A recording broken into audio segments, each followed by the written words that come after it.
Bonjour et bienvenue dans Milkshaker, le podcast qui agite les idées reçues sur l'allaitement. Je suis Charlotte Bergerot-Palisco, je suis la maman d'un petit garçon de 3 ans que j'ai allaité durant 1 an et je suis la créatrice de ce podcast. Dans la vie, je suis ostéopathe et spécialisée en périnatalité. Je m'occupe des femmes en général, de leur désir de grossesse à leur postpartum, des bébés et des enfants.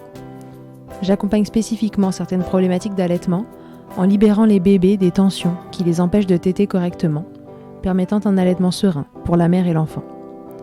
Au fil des consultations, je me suis rendu compte que le principal frein à l'allaitement, c'était le manque d'informations, de partage d'expériences et de vécu dans une société où l'allaitement n'est pas une norme. Je vous propose donc d'interroger avec moi des mères et des pères sur leurs expériences, mais aussi de vous informer auprès de professionnels spécialisés en allaitement. Mon objectif est simple, vous informer, vous donner des clés pour faire des choix en conscience, banaliser l'allaitement sous toutes ses formes, vous le rendre plus accessible, plus facile et alimenter ce fameux village dont on a tant besoin pour élever un enfant. Aujourd'hui, on se retrouve pour un épisode expert. C'est Sonia Aliane, consultante en lactation IBCLC, qui nous rejoint pour parler du tire-allaitement. Elle va bien entendu nous expliquer en quoi cela consiste, dans quel cas se tourne-t-on vers le tire-allaitement, qu'il soit exclusif ou non, et peut-on changer d'avis au milieu de l'aventure. On définira aussi les besoins d'une maman qui tire-allaite, que ce soit côté matériel, côté environnement, et on se demandera comment se faire accompagner dans cet allaitement. À vous les mamans qui tire-allaiter, chapeau. Ce n'est pas la façon la plus simple d'allaiter, certainement la plus chronophage, mais c'est un allaitement à part entière. À vous qui vous posez la question de savoir si c'est une bonne solution ou non, j'espère que cet épisode vous donnera des réponses. N'oubliez jamais que ces épisodes experts sont là pour vous donner des clés, mais ne remplaceront jamais une consultation avec un professionnel formé dans ce domaine. Vous écoutez donc l'épisode 51 de Milkshaker. C'est parti. Bonjour Sonia, bienvenue dans Milkshaker. Bonjour Charlotte. Sonia, on se retrouve aujourd'hui pour parler d'une problématique, enfin non pas vraiment d'une problématique, mais d'une façon d'allaiter. On va parler du tire-allaitement. Eh oui. Alors, pour commencer Sonia, est-ce que tu peux nous expliquer qu'est-ce que c'est que le tire-allaitement ? Est-ce qu'il y a différentes façons de tire-allaiter ? Alors oui, le tire-allaitement, vraiment on peut parler aussi de tire-allaitement exclusif, comme d'allaitement exclusif. Le tire-allaitement exclusif, ça va être de choisir de donner son lait seulement par un contenant. C'est-à-dire on va tirer le lait et puis on va le proposer ou à la tasse ou à la cuillère ou au biberon d'une manière différente. On peut aussi parler de tire-allaitement mixte, c'est-à-dire que pour une reprise de travail, on a besoin de confier son bébé toute la journée, ou on part en déplacement, etc. Et puis quand on retrouve son bébé, on remet son bébé au sein. Mais sur le tire-allaitement exclusif, on sera vraiment sur un bébé qui n'ira pas au sein, qui aura seulement le lait de sa maman autrement que par son sein. Alors, pourquoi est-ce qu'on choisit, ou non d'ailleurs, de tire-allaiter ?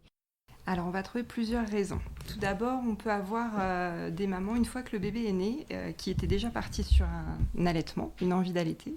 Et puis, le bébé naît et les conditions ne sont pas idéales. Un bébé qui va naître trop tôt, un bébé qui aura une pathologie, par exemple, au niveau de sa bouche.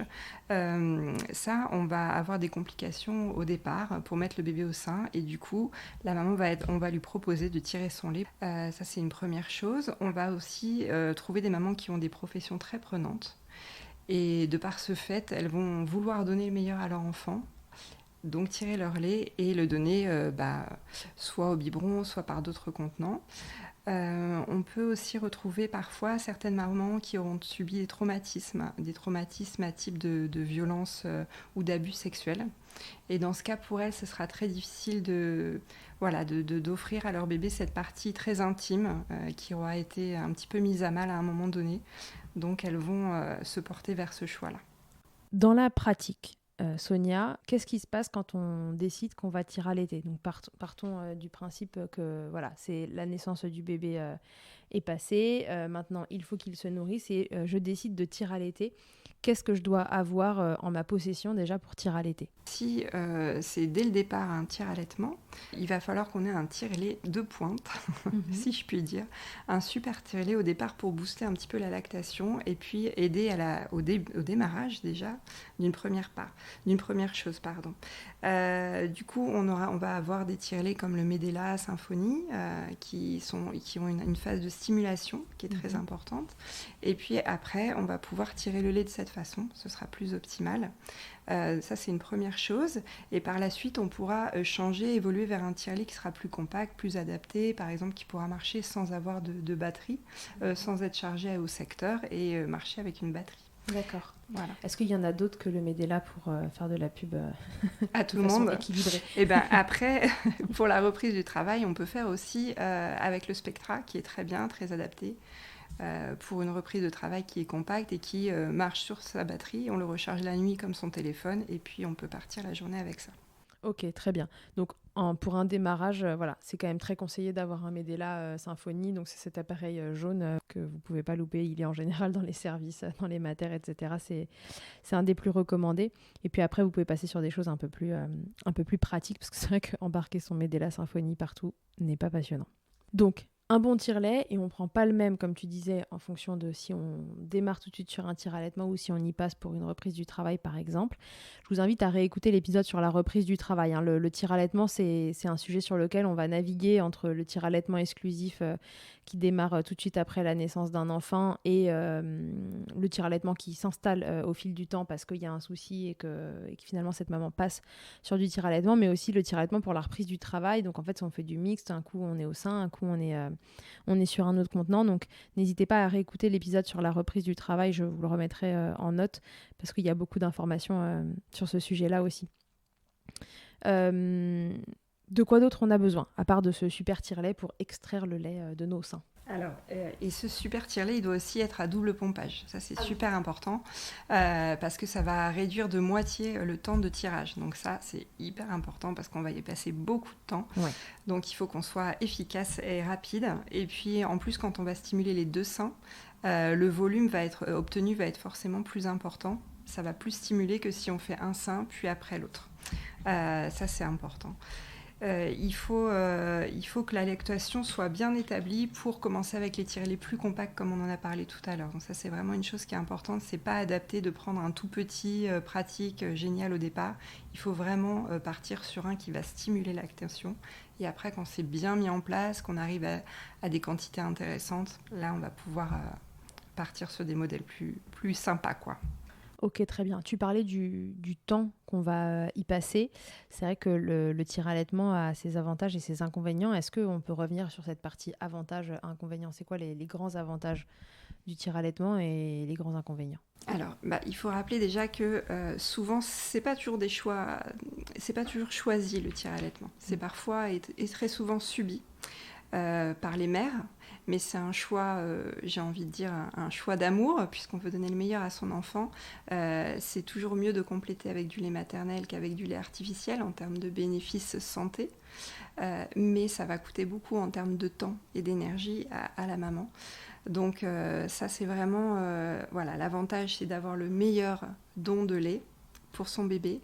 Le gros désavantage, c'est que ça va doubler le temps en termes de... Il faudra tirer, le temps pour laver les tétrelles, le matériel, et puis le temps pour donner à son bébé. Donc c'est vraiment un travail intense. Ouais, c'est quand même l'allaitement avec un petit handicap, quoi. C'est l'allaitement sport. Je veux dire que c'est parfois décrié dans le sens où ça n'aurait pas la même valeur qu'un allaitement. Je trouve que... double valeur. Ouais, double valeur, c'est vraiment un travail de folie parce que c'est beaucoup de temps, beaucoup d'énergie et les mamans qui le font, bravo quoi, c'est vraiment quelque chose d'impressionnant. Ouais, donc l'inconvénient c'est le temps quoi. Tout à fait, surtout là on a parlé d'un petit bébé qui naîtrait prématuré, on a parlé d'un bébé pourquoi pas malade, ce genre de choses. Dans un postpartum, c'est compliqué, il y a ça aussi à gérer, donc émotionnellement c'est difficile, on dort peu, on va devoir se réveiller la nuit pour tirer aussi, alors peut-être que bébé dort. Donc c'est vraiment quelque chose, c'est vraiment un don de soi à part entière. Ok, oui, déjà l'allaitement en est un, mais là c'est encore une autre étape. En dehors de ce tire-lait super génial, puis compact, dont on a besoin, qui soit double pompage, de quoi d'autre on a besoin en termes de matériel? Alors, bien sûr, il va falloir avoir le kit avec les tétrelles adaptés, etc. Ça, c'est super important de vous faire conseiller parce que c'est pas évident, qu'on n'a pas tous la même anatomie. Parfois, d'un sein à un autre, la taille de la tétrelle peut être différente. Donc, il ne faut pas se tromper. Si c'est trop petit, si la tétrelle est trop petite, vous allez vous blesser. Et si c'est trop grand, vous n'allez pas être optimal dans le tirage. Vous allez passer du temps et voir que c'est un peu vain vos efforts. Donc, faites-vous bien entourer pour ça. Alors, qui nous entoure pour choisir la taille de nos tétrelles, justement? Alors, qui vous entoure À qui on peut faire confiance? On peut faire confiance à une consultante en lactation IBCLC, par exemple. Ça, c'est déjà pas mal. Prêche pour sa paroisse. Je prêche pour ma paroisse, évidemment. Dans les services, vous allez toujours trouver des gens formés et des gens moins bien formés. C'est pour ça que je vous mets un petit peu en garde. Faites-vous confiance. Si vous sentez que ça colle pas, que ça vous fait mal, non, c'est pas normal. Si ça vous fait mal, c'est pas normal. Alors au départ, on peut ne pas avoir du tout. Par exemple, le premier tirage, vous n'aurez peut-être pas du tout de lait. Il faut que ça se mette en place. Mais si ça dure dans le temps, que vous voyez trop d'aréoles dans la tétrelle, c'est ça dans les faits. Faites-vous conseiller, ne restez pas seul comme ça avec vos soucis. Il faut vraiment trouver, il faut que ce soit efficace, quoi. Dans mon souvenir, parce que moi j'ai pas de tire-à-laiter, mais j'avais un tire-lait qui me servait de meilleure amie. Je crois qu'il y avait des réglettes qui te, je sais pas si c'était de m'aider là ou je ne sais quoi, mais qui viennent en fait se caler. C'est comme une feuille trouée d'un rond et ce rond serait la taille du mamelon. Et permettrait d'avoir une idée déjà. Ça, c'est facilement trouvable. Est-ce qu'on en trouve, je sais pas, peut-être sur Internet? Est-ce que... Oui, vous allez pouvoir en trouver sur Internet. Bon, je vais encore dire des marques, c'est pas bien, mais chez Grandir Nature, ils ont des petits comme ça, comme tu l'as très bien dit, des feuilles avec un trou où vous pouvez mettre sur votre poitrine, voire au niveau du mamelon. Si c'est à un moment donné où vous n'avez pas tiré, pas stimulé du tout, il faudra rajouter un petit peu, une taille au-dessus, une marge. Et sinon, si vous le faites en fin de tirage, ce sera la bonne taille. D'accord. Chez Grandir Nature, ou vous avez aussi chez Suckle, qui est aussi une société qui loue des tire-laits, qui pourra bien vous conseiller. Ok, donc ça vraiment, on fait quand même attention. Alors soit vous avez un truc, ça a l'air de bien convenir. Peut-être que j'essaierai de vous trouver pas une illustration, une animation qui explique comment le mamelon doit venir s'étirer entre guillemets dans la tétrelle pour que ça se passe bien, parce qu'en effet, il faut ni vous blesser, ni que ce soit inefficace. Sinon, on l'a dit, c'est déjà pas facile de tirer à l'été, mais si en plus vous n'avez pas le bon matos, c'est quand même vraiment pas cool. Donc, les tétrelles, le tire-lait, les contenants. Les contenants. Alors là, ce sera, j'ai envie de dire, à votre guise. C'est vous qui allez voir, et puis en fonction de l'âge de bébé aussi. Au départ, ce ne sera pas la même chose que quand on va partir sur des plus grandes quantités. Si vous faites de tire-allaitement exclusive et que c'est OK pour vous, ça peut tout à fait être au biberon, sans aucun souci. Et puis vous avez d'autres contenants. Je crois que tu avais fait un épisode sur le sujet avec tous les contenants, les cups, etc. Tout à fait, je vous le remettrai dans les posts. Donc voilà, il faut prendre son temps. Si vous allez partir sur du mix, c'est-à-dire si vous voulez préserver un allaitement au sein après par la suite, on a énormément entendu parler de ce syndrome un petit peu confusion sein-tétine. Moi, j'aime bien parler de préférence, dans le sens où ça va être une préférence de débit. C'est-à-dire que souvent, quand on donne le biberon au bébé, on a un bébé qui est assez allongé, avec le biberon qui va venir complètement sur sa bouche, et finalement, il faut qu'il gère un petit peu ce flux de lait. Ça vient très vite, il n'a pas d'effort à faire. Eh bien, c'est dans ce cadre-là qu'il peut arriver que le bébé se dise « Bon, là, c'est hyper plus simple, je suis un peu frustrée au sein, je fais des efforts et ça vient moins vite. » Ce qui est intéressant maintenant, et c'est les nouvelles recommandations pour donner le biberon, c'est d'avoir un bébé qui va être plutôt demi-assis, avec un biberon à la verticale parallèle au sol. Et ça, c'est vraiment quelque chose qui va être physiologique pour le bébé. C'est-à-dire qu'on va respecter, comme ça, s'il a besoin de faire une pause, il pourra faire une pause, il pourra aller à son propre rythme. Et ça, c'est vraiment intéressant. Ainsi, on évite ces histoires. Et d'autre part, souvent, quand on a un bébé qui a une succion qui est OK ou une succion qui est correcte, on ne va pas vraiment retrouver ce syndrome, finalement. Et il faut vous faire confiance aussi, là aussi, si vous voyez votre bébé, au bout de 2 ou 3 fois que vous avez introduit un biberon et qu'au sein, il est moins bien, il est un peu perdu, Ça peut être sympa de prêcher pour la paroisse de ma collègue, d'aller voir une petite ostéo, de faire un petit point sur la succion. Et puis, comme ça, on met les choses au clair. Mais et puis de rencontrer une IBCLC qui va venir la tester, cette Ouais. succion, et essayer d'évaluer comment peut-être ce bébé au sein, est-ce que la succion a l'air correcte, incorrecte, et du coup, qu'est-ce qu'on peut faire pour venir l'aider, parce que un bébé qui décide, parce que vous lui avez donné 3 biberons, que le sein, finalement, il en veut plus, en fait, c'est pas qu'il en veut plus, il est en train de vous montrer une difficulté. C'est qu'il y a une difficulté pour lui à cette succion au sein, et que peut-être que pour lui, le biberon, là, ça semble plus adéquat, mais il n'y a pas de biberon plus adéquat pour la bouche d'un bébé qu'un sein. Enfin, c'est qu'il montre une difficulté, il faut essayer de la trouver et d'essayer de la régler, si c'est quelque chose d'important pour vous. Tout à fait. Ça a été un peu stigmatisé, cette histoire de confusion, en fait. Et c'est vrai que les mamans que je rencontre en accompagnement, parfois, elles sont presque gênées de me dire qu'elles ont donné un biberon, alors qu'à un moment donné, elles ont eu besoin pour une raison qui est OK, parce que c'est elle, la maman, c'est elle qui décide. Donc, il faut regarder son bébé, se faire confiance, mais c'est pas le diable en personne, le biberon. Si c'est OK pour tout le monde, c'est OK, il n'y a pas de souci. Ok, donc on choisit une tétine plutôt longue et ronde plutôt que courte et plate. On ne citera pas de marque pour pas être désagréable avec les marques qui font des tétines courtes et plates, mais on les a dans le pif. C'est plutôt un argument marketing, on est d'accord, qui ressemblerait à la forme du sein, sauf que il faut avoir toujours en tête que le mamelon, il s'allonge de 2 fois sa longueur dans la bouche du bébé, donc ces tétines, elles collent pas, quoi. Non, ça colle pas. Ça colle s'il y a un trouble de succion, plus facilement d'ailleurs. Alors, ensuite, on a besoin donc d'un contenant pour que le bébé puisse prendre ce lait, ça on en a parlé. On a besoin de sachets de conservation. Alors, vous allez en trouver maintenant à peu près partout dans les pharmacies et même dans certains grands supermarchés, qu'on ne citera pas bien sûr. Donc ça, c'est vraiment top. Maintenant, il y en a de plus en plus partout, c'est très pratique. Il me semble qu'il y en a des réutilisables. Ça évite d'avoir tout son stock de biberons au congélateur, etc. Donc c'est super. Au départ, ce que vous pouvez faire comme petite astuce aussi, il y a toujours le fameux bac à glaçons. Comme au début, c'est des petites quantités. Ça peut être sympa. Et puis... vous pouvez les ressortir aussi pour d'autres raisons, des soins au bébé, les soins de cordon, sur les fesses de bébé, tout ça. Bien sûr, pas en mode glaçon, on attend que ce soit réchauffé. Mais c'est OK. En mode glaçon. Ok. Qu'est-ce que j'ai besoin de quoi ai-je besoin d'autre pour tirer à l'été? Ce qui peut être sympa, c'est d'avoir un petit linge au départ.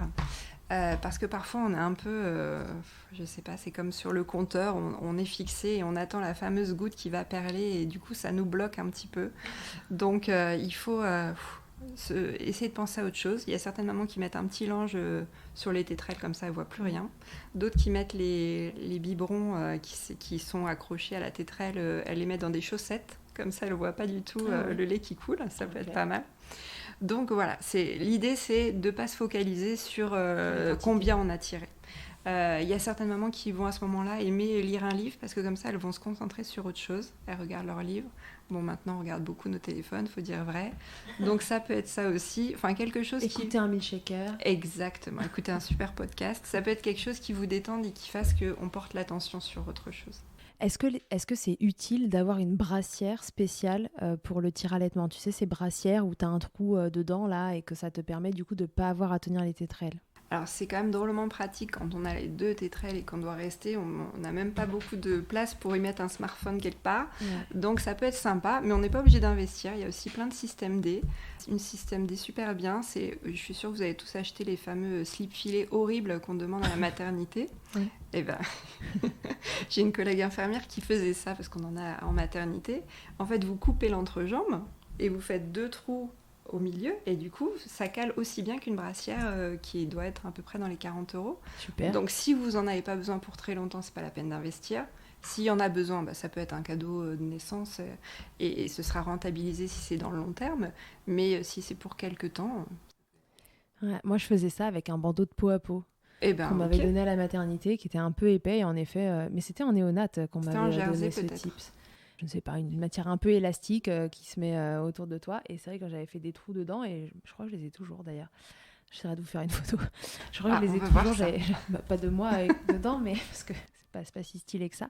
Mais mais il y avait des trous dedans et donc ça tenait pas si mal que ça les tétrelles, donc ça peut être une solution. Ou trouver un de vos soutifs auquel vous ne tenez pas. Voilà, tout est possible, mais en tout cas c'est vrai que c'est pratique de pas avoir à tenir ces. Une brassière de sport que vous aimez plus ou que vous avez plus l'envie de faire du sport tout de suite, ça si peut vous être rentrez ok. encore dedans après que vos seins aient pris 3 tailles. Il faut voir, il faut voir. Un débardeur qui est devenu trop petit. Bref, il y a plein de petites astuces qui peuvent éviter d'investir. Ça, c'est selon les envies de chacune. Ok, très bien. Et le lavage du matériel du tire-lait, comment ça se passe? Est-ce qu'il faut stériliser à chaque fois, pas stériliser à chaque fois? Est-ce que le liquide vaisselle, ça suffit? Oui. Alors en fait, stériliser, c'est ok quand vous allez faire des dons à la maternité. Au lactarium, pardon, pour les maternités ou les néonates, ça c'est ok. Mais en fait, à la maison, on n'a pas forcément besoin. Ça suffit de laver à l'eau et au liquide vaisselle, comme tu disais. Et si vous faites vraiment beaucoup de tirage dans la journée, il y a la petite astuce, vous tirez votre lait, vous le mettez dans un sac congélation que vous laissez au frigo, et vous lavez tout ça juste une seule fois par 24 heures ou par 12 heures comme vous voulez, mais 24 heures c'est ok, ça suffit selon les recos. Donc ça, il n'y a pas de souci. Donc ça enlève pas mal de logistique, ça si on fait qu'une fois par 24 heures. Ouais, tout à fait. Et bien penser à les sortir un petit peu avant, parce que le froid peut inhiber le réflexe d'éjection. Donc voilà, si vous avez du froid, c'est pas trop compatible avec l'ocytocine, la sensation de froid. Okay. Donc voilà, pensez un petit peu à les sortir un peu avant. Ok, très bien. Donc là, on a tout notre matos dont on a besoin pour faire du tir-allaitement, c'est ça? C'est ça. Maintenant, toujours sur le côté pratique, mais plus le matériel. Comment ça se met en place, ce tir-allaitement? Combien de fois je dois tirer en fonction de l'âge de mon bébé? Partons d'un bébé, voilà, on décide de mettre en place un tir-allaitement pour soit c'est subi, soit c'est choisi, mais en tout cas, on décide de mettre en place un tir-allaitement tout de suite. Combien de fois par jour est-ce que je dois tirer? Combien de millilitres il faut que j'ai? Est-ce qu'il y a des calculs à faire? Raconte. Alors, il faut tirer, ce sera entre 8 à 10 fois par 24 heures. Sachant qu'au tout début, c'est plutôt recommandé, on va tourner autour des 10 fois. Hein. Donc c'est vraiment un job à plein temps, ça va nous faire environ toutes les 2-3 heures. Après, on peut se laisser une petite pause un peu plus longue la nuit, à un moment donné, laisser 4 heures pour récupérer un petit peu. En ayant en tête qu'on a toujours un pic de prolactine vers 5 heures du matin. Donc il faut garder une tétée, il faut absolument tirer aussi la nuit. Parce que ça va booster la lactation encore davantage.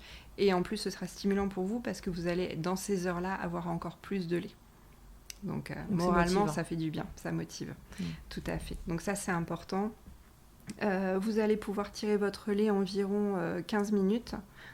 15 minutes à double pompage. C'est suffisant pour le démarrage. Et puis, bien se tenir au rythme, surtout au départ, jusqu'à temps que ça se mette en route. Une fois que c'est bien établi, vous allez pouvoir, souvent on note un petit peu ce qu'on a récolté comme lait. Quand sur une semaine, vous verrez que vous êtes à peu près sur les mêmes quantités, vous allez pouvoir un petit peu baisser le rythme de tirage et passer par exemple à 3-4 heures, puis à 4-5 heures au fur et à mesure.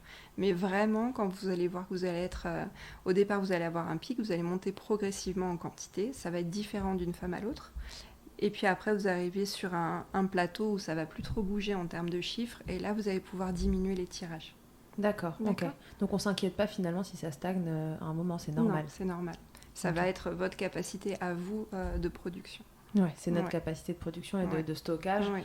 On n'a pas toute la même capacité de stockage et du coup, si on parlait d'un allaitement classique, il y a des bébés qui reviennent de façon normale plus souvent au sein que d'autres. Quand on a une grande capacité de stockage, on a un bébé qui va pouvoir tenir plus longtemps qu'un bébé d'une maman qui a une petite capacité de stockage. Et du coup, ma question, c'est est-ce que cette règle-là s'applique au tir-allaitement et que du coup, une maman avec une petite capacité de stockage va devoir maintenir plus de tirage dans la journée, comme l'autre maintiendrait plus de tétées, que celle qui a une grande capacité de stockage. Oui, tout à fait. Et oui, si la maman, elle a une capacité qui est quand même plus faible qu'une autre, entre guillemets, mais un bébé qui a beaucoup besoin, elle va devoir maintenir ses tirages. Oui, donc c'est vraiment l'alliance entre les besoins du bébé et ce que la maman produit qui va dire combien de tirages il faut maintenir en fonction de ce qu'on arrive à tirer, c'est ça? Ça reste la loi de l'offre et de la demande, même si la demande n'est pas directe avec un bébé au sein, mais ça reste quand même cette loi-là. Plus il y a du lait qui sort de la poitrine, plus on va produire. Ça, c'est un fait. Pour certaines, ça va se mettre vite en place et on va arriver vite au plateau satisfaisant. Donc, elles pourront baisser à ce moment-là. Pour d'autres, ça va prendre plus de temps et elles devront maintenir. D'accord. On n'est pas tout égal à ce niveau-là. Et donc, question qui en découle, est-ce qu'on peut définir en fonction, par exemple, du poids d'un bébé, le nombre de millilitres dont on a besoin sur 24 heures, par exemple ? Tout à fait. Il y a une règle qui s'appelle la règle d'Aper. On calcule le poids du bébé, on rajoute 250, ça nous donne une dose, et on va diviser par le nombre de biberons par jour. Et ça, c'est la règle qu'on donne aussi pour le lait, les préparations pour nourrissons. Tout à fait. Ouais. Ça nous donne une vision globale des choses. En fait, il n'y a pas d'autres règles qui existent spécifiquement pour l'allaitement que cette règle d'Aper qui existe, mais ça nous donne une bonne indication. Bon, après, on est à plus ou moins 10 ml au départ suivant les bébés. En général, ça nous donne une bonne indication des besoins du nouveau-né. D'accord. Donc, le poids du bébé, plus 250, oui. divisé par 8 ou 10, ça dépend le nombre de, en fonction du nombre de biberons. Si c'est un bébé qui prend plutôt toutes les 2 heures, ou toutes les 3, ou toutes les 4 heures. Ok, très bien. Est-ce que pour tirer mon lait, j'ai besoin de conditions particulières ? Alors, ce qui va être important, c'est de vous détendre. Facile à dire. C'est pas facile. C'est pas facile. Surtout qu'un tire-lait, c'est crispant. Voilà, il est vachement moins beau que votre bébé, ça c'est sûr. Ah ouais. Donc, ça c'est difficile. Donc, ou vous avez une petite photo de votre bébé à côté de vous, ou un petit lange. Le lange qui marche avec l'odeur de maman, ça marche aussi dans l'autre sens. Ça marche pour la maman avec l'odeur du bébé. L'odeur de votre bébé va vous faire sécréter de l'ocytocine. En fait, ce qui nous intéresse, c'est d'avoir vraiment... L'ocytocine, c'est l'hormone qui va permettre la libération du lait, d'éjecter le lait, et c'est l'hormone du bien-être et de l'amour. Donc voilà, si vous avez votre chérie à côté, ou vous parlez et que ça va, ça peut marcher aussi. Voilà, et d'essayer d'être dans un moment plaisant. Après, si vous êtes à la maternité ou en service de néonat, l'ocytocine, c'est quand même moyen stimulant. Donc on essaie de se faire un petit thé chaud à côté, quelque chose qui vous fasse plaisir. En postpartum, clairement, souvent on compense aussi par la nourriture. Donc si c'est un morceau de chocolat qui vous fait sécréter de l'ocytocine, eh ben on y va. Quelque chose qui vous fasse plaisir. Go sur les Twix. Exactement. On verra après le corps de rêve. C'est ça. Ok, donc du coup on se met dans un environnement le plus propice possible. Il faut que ce soit au maximum de ce que c'est possible relaxant. Est-ce que ça marche comme pour les tétés au sein ? Est-ce qu'on a tout le temps soif quand on tire à l'aide ? Oui, on a aussi ce fameux pic d'ocytocine, c'est lui qui nous donne soif. Donc ça sert à rien d'aller essayer de boire 2 ou 3 litres, c'est pas ça qui va nous faire augmenter notre production, pas du tout. Mais souvent on ressent cette sensation de soif, donc il faut y répondre pour avoir une hydratation adaptée en fait à nos besoins. Ce qu'on peut faire aussi, tu parlais tout à l'heure des capacités de production, etc. Au départ, on peut essayer de booster un petit peu les choses justement pour que ce soit optimal et en fait, quand on vient au départ avec un allaitement qui a bien été sollicité, bien boosté, etc., c'est gage pour la suite aussi d'un allaitement qui roule. Et d'un tire-allaitement qui roule, ça marche aussi. Ce que vous pouvez faire, c'est quand vous tirez votre lait, au tire-lait, après vous pouvez faire quelques minutes d'expression manuelle. Tout le monde n'est pas forcément à l'aise avec cette technique, ça fait normalement partie des objectifs des maternités, c'est-à-dire que chaque femme qui allait devrait sortir en ayant appris ce geste. Ouais. Bon, je sais, on en est loin. Mais n'hésitez pas à vous faire accompagner pour ce geste, c'est important de savoir, même pour d'autres raisons. Par exemple, si vous avez à un moment donné un début d'engorgement, savoir faire pour comment vider ses seins, même quand on n'a rien sous la main, même quand c'est juste sous la douche, ou même pour vider dans un verre, etc. Ça peut être quelque chose qui vous soulage. Donc l'expression manuelle, vraiment de tirer votre lait à la main. C'est quelque chose qui va booster la lactation, de faire ça à la fin du tirage. D'accord. Quelques minutes après. 4-5 minutes, ça peut suffire, ça va bien booster les choses. Si malgré tout ça, on trouve que la lactation est un peu fainéante, disons. Sûrement pas le mot adapté, mais disons que ça coince un peu, ça n'avance pas comme on le souhaiterait. Et peut-être que notre bébé a l'air d'avoir plus besoin que ce qu'on arrive à tirer. Est-ce qu'il y a d'autres façons de booster notre production lactée ? Alors là, on a parlé des façons un petit peu... manuel, technique. On peut aussi avoir des tisanes qui marchent bien. Les tisanes d'allaitement, ça marche bien. Il y en a beaucoup fenouil, donc faut aimer le fenouil. Il y a des marques qui ont sorti aussi aux fruits rouges. Donc n'hésitez pas à vous renseigner. N'hésitez pas, je trouve que c'est bien parce que le fenouil, voilà, c'est pas pour tout le monde. Puis si vous avez des tips entre vous qui sont Tout super pour booster la lactation, surtout rajoutez-les. Et puis après, il y a des solutions plus médicamenteuses ou des compléments alimentaires aussi qu'on peut prendre. Du fenugrec. On peut prendre des cures de fenugrec, souvent c'est sur 1 mois. Ça marche pas mal, hein. Ça marche pas mal, on a des bons résultats. Après, dans l'alimentation, tout ce qui est fruits secs, les oléagineux. Ouais, tout à fait. Tout ça, ça marche bien, donc faut pas hésiter. Le chocolat, encore une fois, certaines disent que ça fonctionne. Moi, je dis profitons-en. Sur un malentendu, ça peut marcher. Exactement. Mangeons du chocolat. Exactement. Mais voilà, une petite cure de fenugrec, ça peut faire pas de mal. Ça peut pas faire de mal. Voilà. Ok, super. Donc, et puis de toute façon, si jamais vraiment il y a un souci, encore une fois, parlez-en à des pros. Les consultantes, elles sont aussi là pour vous accompagner sur des tirs allaitement. Elles sont là sur l'allaitement au sens large. Donc, si vous vous tirez à l'été et puis qu'il y a un truc qui colle pas, n'hésitez pas à consulter. Il y a des méthodes qui boostent, des méthodes mécaniques, c'est-à-dire on va faire ce qu'on appelle du power pumping. Oui. On va faire plusieurs tétés très souvent de façon répétée. C'est important de vous faire entourer pour ça. C'est quand même compliqué, ça demande du temps, etc. Donc il faut que vous soyez bien encadré pour ces pratiques-là. Mais ça marche bien, c'est bien efficace.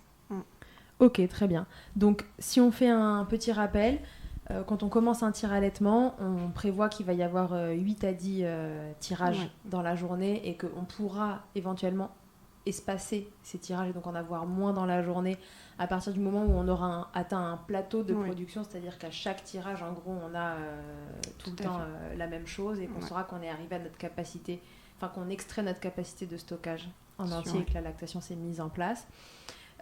Et donc une fois qu'on est là, on voit si ce qu'on produit est raccord à ce que notre bébé a besoin. Oui, non, oui, tant mieux, voire même il y a plus, auquel cas voilà, on peut faire du stock. On peut faire du stock aussi, ça peut servir, et diminuer le nombre de tirages, etc.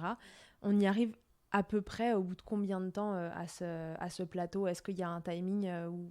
Ça va être aléatoire d'une femme à l'autre. Vraiment, il n'y a pas de règle. Bon, on pourra souvent retrouver autour de 15 jours, plutôt 3 semaines, 1 mois, quelque chose qui ressemble à un rythme. Après, il faut faire attention. Souvent, autour de 3 mois, il y a une petite chute aussi qu'il faut booster à ce moment-là. Donc, soyez à l'écoute de comment ça se passe pour prévenir un petit peu en amont toute baisse de production. Hein. Ouais, écoutez-vous si jamais il y a un truc. Et puis la production de lait, on en a déjà parlé pas mal aussi dans l'épisode sur la prématurité, mais est beaucoup gouvernée par votre état émotionnel et de stress, et c'est normal, c'est ok. Donc si jamais il y a quelque chose qui se passe à ce moment-là, un stress particulier, c'est normal que ça impacte votre lactation, vous inquiétez pas. C'est même pas tellement la production, mais c'est l'expulsion, si j'ai bien compris, de lait qui est impactée. Donc, méditez.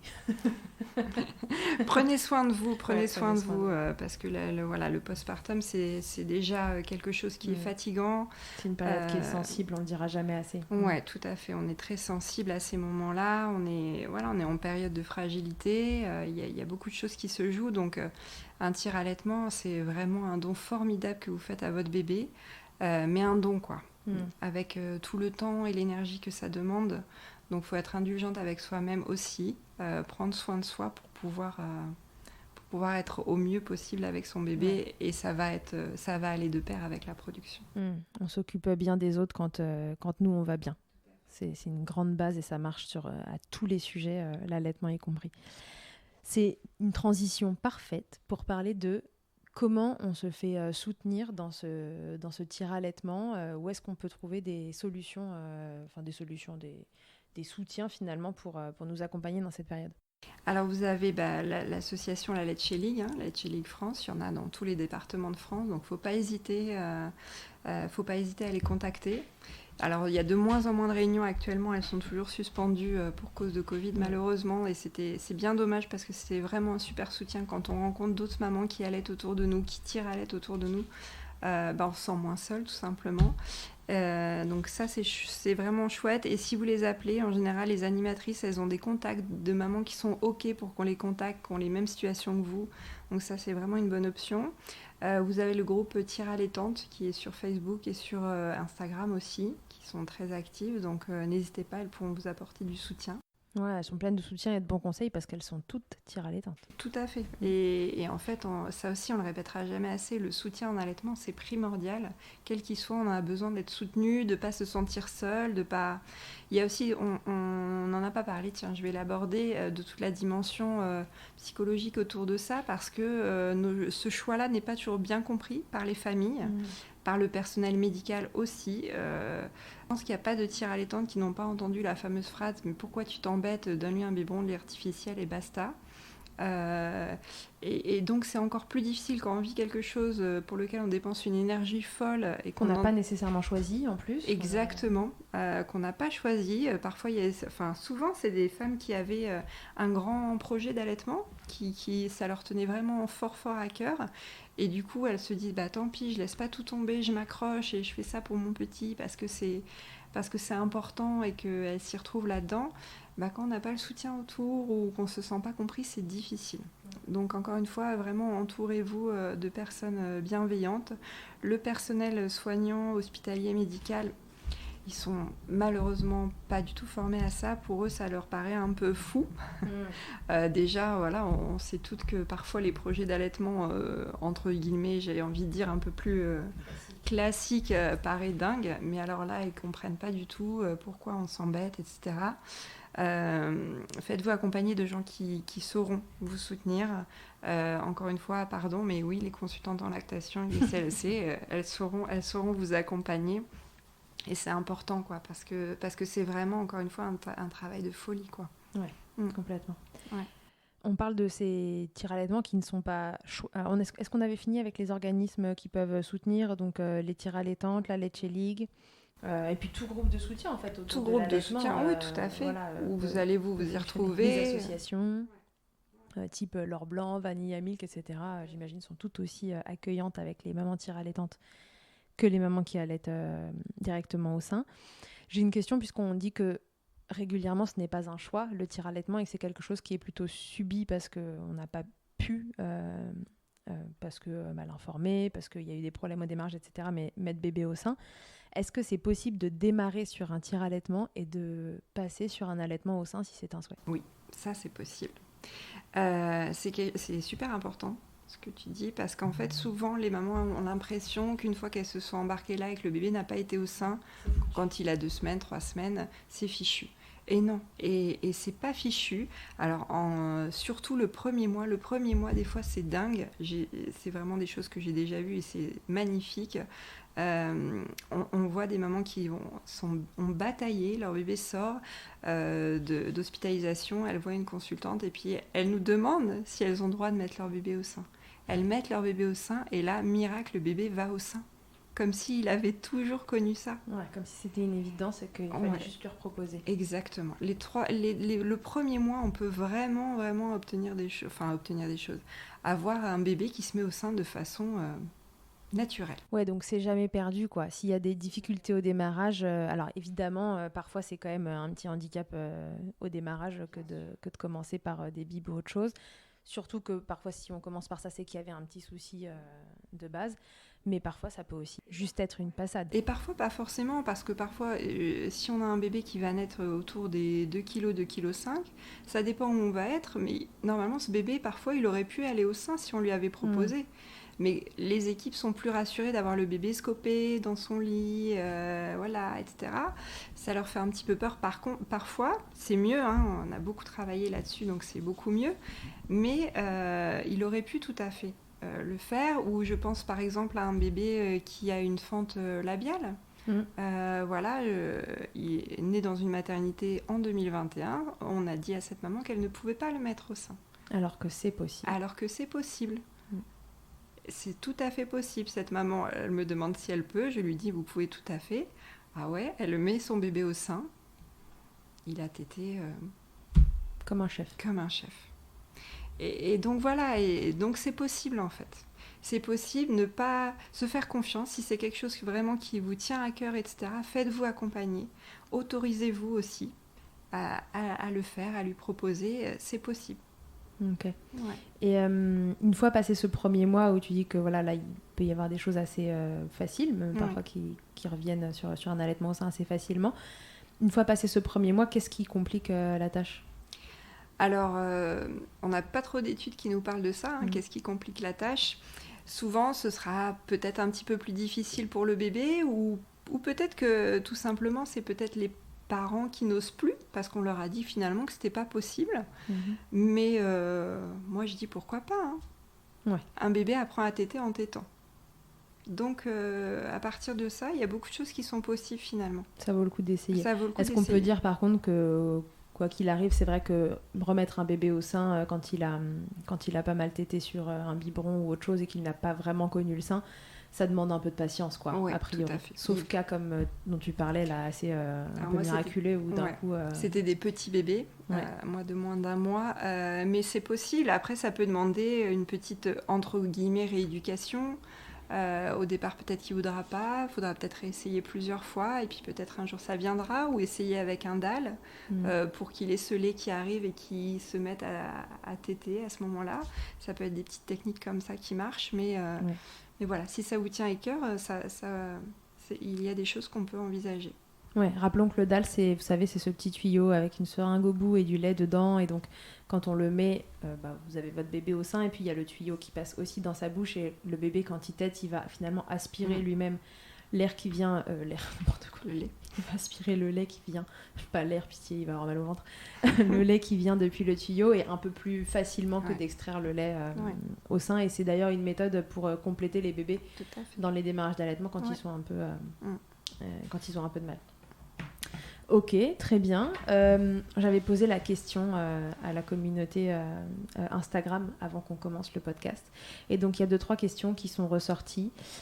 Il y a une maman qui me disait, quand je tire, en gros, il n'y a pas grand-chose qui coule, juste quelques millilitres. Est-ce que c'est normal ? Est-ce qu'on est tout égal face au tire-lait ? Est-ce qu'il y a des femmes qui, même avec une bonne production, n'arriveront pas à extraire leur lait au tire-lait ? Non, ça n'existe pas.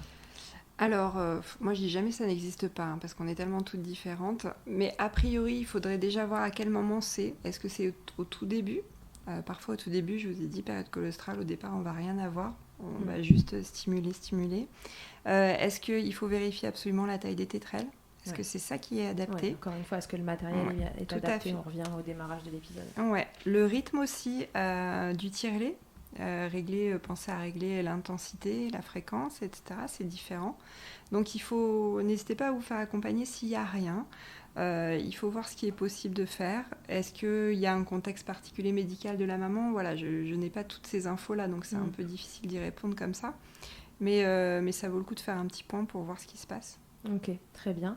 En parlant du rythme du tire-lait, parfois quand les mamans me racontent leur quotidien en consultation, et qu'il y a en partie du tire-allaitement, j'ai un peu cette sensation qu'elle pousse le tire-lait, tu vois, au maximum pour qu'il tire le plus fort possible et qu'il y ait le plus possible de lait qui sorte.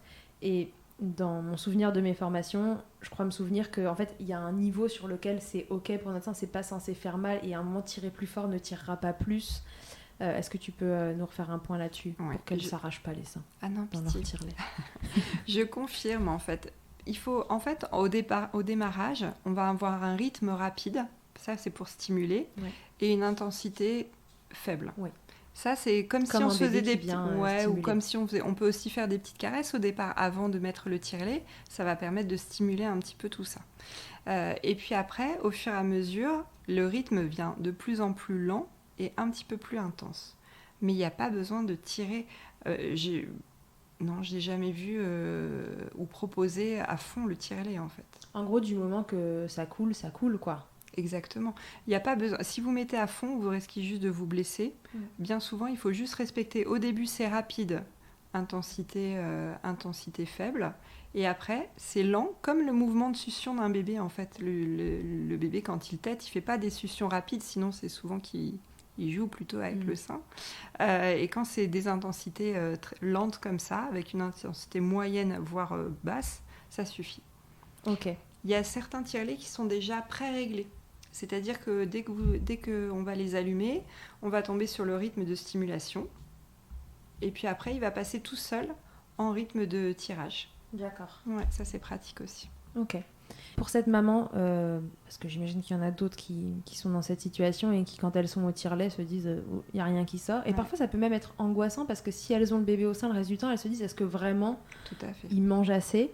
Est-ce que c'est possible, si on reparle, tu vois, de ce stress et qui empêche la production, qui empêche l'éjection du lait, est-ce que c'est possible que le tire-lait, ce soit tellement le truc pas sexy, tu vois, dans l'imaginaire, que ça bloque un petit peu l'éjection? Ouais, ça peut bloquer des choses, hein, ça c'est sûr. Hein. Et puis si on est très stressé, il faut jamais oublier que l'hormone du stress, le cortisol, est l'antagoniste de l'ocytocine. D'accord. C'est-à-dire que quand vous venez trop stressé, vous bloquez votre ocytocine, pas d'ocytocine, pas de réflexe d'éjection. Ouais, d'accord. Donc vraiment, la prolactine produit, l'ocytocine éjecte. Exactement. Donc se détendre, quoi. C'est pas pas facile à hein. dire, C'est pas toujours facile. Ouais, donc vraiment, faites-vous accompagner, soutenir. Il faut que vous ayez un environnement le plus propice possible à votre allaitement ou votre tire-allaitement. Mettez de la mousse autour de vous, quoi. Il faut que tout soit smooth. Très bien. Il y avait une autre question qui était intéressante et qui rejoignait un petit peu l'épisode sur la reprise du travail. Donc, une fois qu'on a repris le travail, les mamans me demandent à quel moment, finalement, on peut arrêter de tirer son lait en journée sans mettre notre lactation en péril. Est-ce qu'il y a un âge à partir duquel c'est moins risqué ?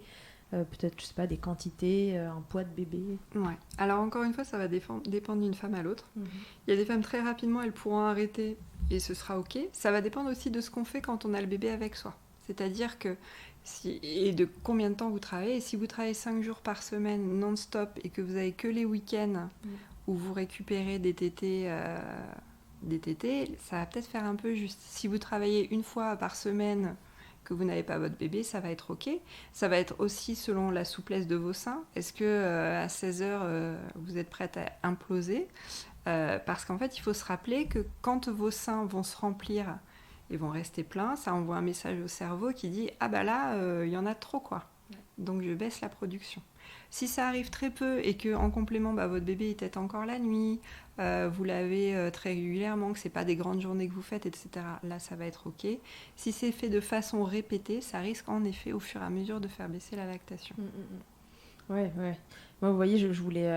je raconte ma vie, mais je voulais reprendre le travail et je voulais pas tirer au travail. Je trouvais ça trop compliqué. Et du coup, je donnais à manger à mon petit le matin et le soir. J'avais un enfant qui dormait la nuit. Donc, résultat des comptes, il n'y avait ni de tété la nuit parce qu'il dormait et grand bien lui fasse. J'étais ravie. Et pas non plus de tété la journée quand j'étais au travail. Et du coup, je lui donnais à manger le matin. Et puis, après qu'il ait mangé, je retirais. Donc, en fait, je faisais une énorme stimulation le matin. Pareil le soir, une énorme stimulation le soir, je retirais après qu'il ait mangé. Mais ça reste que voilà, la lactation, elle s'est adaptée à ça. J'avais des stocks, ça lui a permis d'être au lait maternel exclusivement pendant longtemps. Mais évidemment, ma lactation, elle s'est mise au diapason de ça et c'était tenable la journée. Mais c'est au prix d'une lactation qui baisse un petit peu. Alors, mais il se trouve que j'avais une capacité de stockage de dingue et que c'était pas très handicapant vu le projet d'allaitement que j'avais, mais il faut vraiment que vous mettiez en lien votre projet, que ce soit perso, allaitement, boulot, et que vous fassiez tout à fait. La balance entre tout ça pour trouver la meilleure solution pour vous, quoi. C'est pour ça que c'est très difficile en allaitement d'avoir des réponses toutes faites à des questions, parce qu'il faut prendre en compte beaucoup de choses. Ce qu'on a envie de faire, est-ce qu'on a envie que ça dure longtemps, est-ce que c'est plusieurs fois par semaine, il y a plein de choses à prendre en compte. J'ai beaucoup de mamans qui me disent, je reprends le travail, je voudrais qu'il se réveille plus la nuit, mais je voudrais garder la tétée du matin et du soir. En fait, la plupart du temps, ça peut durer un petit temps, 1 mois, 2 mois, 3 mois, mais petit à petit, ça risque de se tarir. Ouais. Donc voilà. Après, c'est en fonction. Si notre projet, c'est de reprendre et d'avoir un sevrage comme ça en douceur, ça peut être super chouette. Hein. Ouais. Si c'est OK pour vous, c'est vraiment chouette. C'est un sevrage progressif et c'est OK. Il faut vraiment réfléchir à ce qui est OK pour vous et puis toujours se dire qu'il n'y a jamais rien de définitif. Vous pouvez tester une solution, vous dire qu'elle n'a pas l'air de si bien fonctionner que ça, que la lactation... stagne et que stagne ou diminue et que ça vous convient pas et puis la rebooster. En fait, il n'y a jamais rien de complètement perdu, mais encore une fois, faites-vous accompagner quand les difficultés se cumulent, c'est que c'est le moment de consulter. Et puis là, si vous avez un truc qui est bien mis en place, ça peut être aussi parfois ne serait-ce que faire un visio avec une consultante pour qu'elle puisse faire un point sur la situation, savoir de quoi ce bébé a besoin. Et ça s'est quand même vachement développé depuis le Covid. Il faut en profiter parce qu'on n'a pas toutes des consultantes à côté de chez soi. Tout à fait, ouais. Surtout que les sevrages, etc., c'est très, très adapté aux visios. Finalement, on n'a pas besoin de forcément venir voir une tétée puisque ça roule. C'est des questions plus logistiques, comment vous vous organisez, etc. Donc ça, c'est tout à fait possible. Ouais. Ok, super.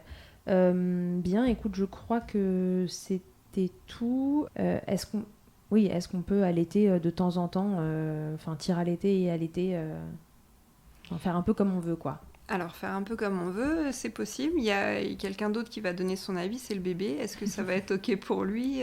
C'est ça. Vous allez voir s'il veut danser sur ce pas-là avec vous.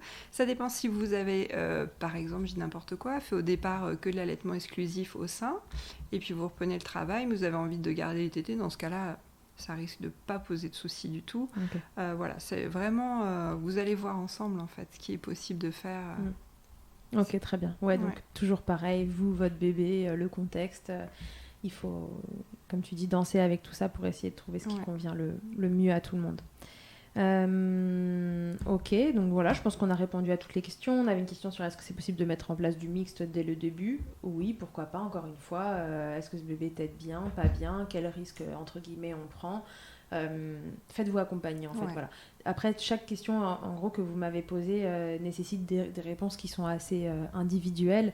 Et si vous n'avez pas trouvé de réponse dans tout ce qu'on a dit là, c'est certainement que cette situation nécessite d'être prise à part entière.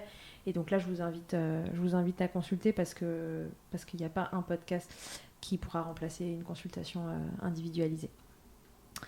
Sonia, est-ce qu'on s'est tout dit ? Est-ce que tu penses qu'on s'est tout dit sur le tir-allaitement ? Je pense oui. Je pense qu'on peut quand même féliciter toutes ces mères qui font ces choix super courageux et vraiment un don incroyable. Moi, vraiment, c'est incroyable parce que ça prend un temps fou avec une reconnaissance de l'entourage parfois vraiment difficile à avoir.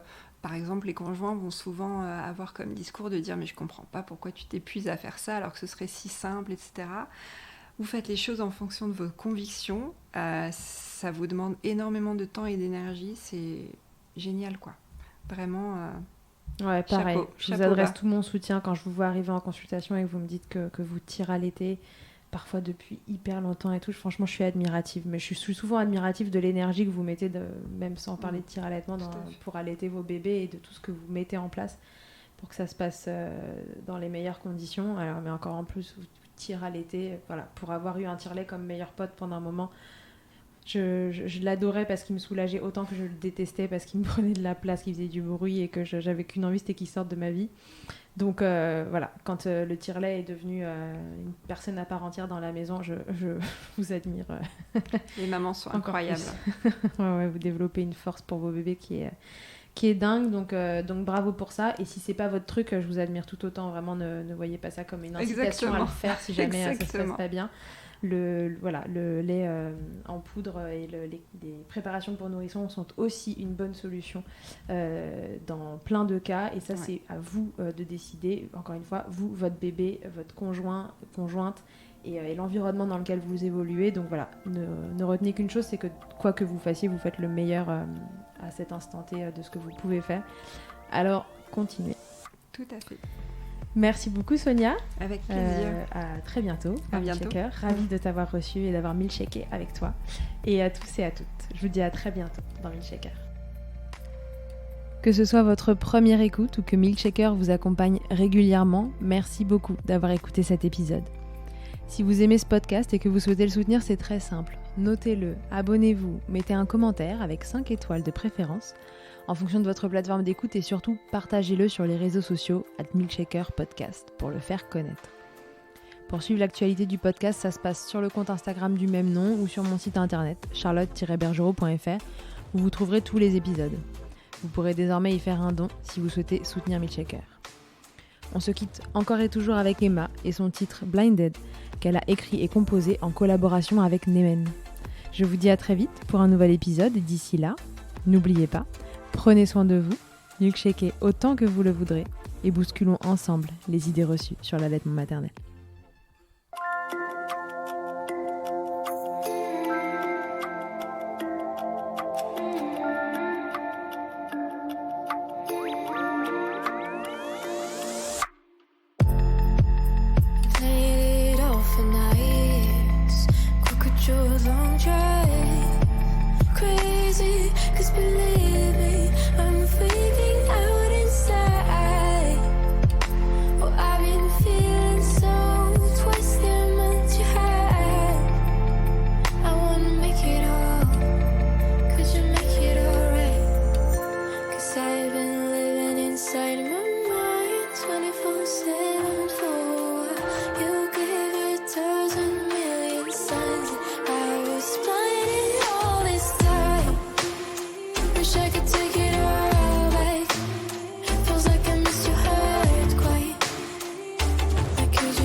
Spending last week struggling for my first to fight. Broken dreams weighing me down.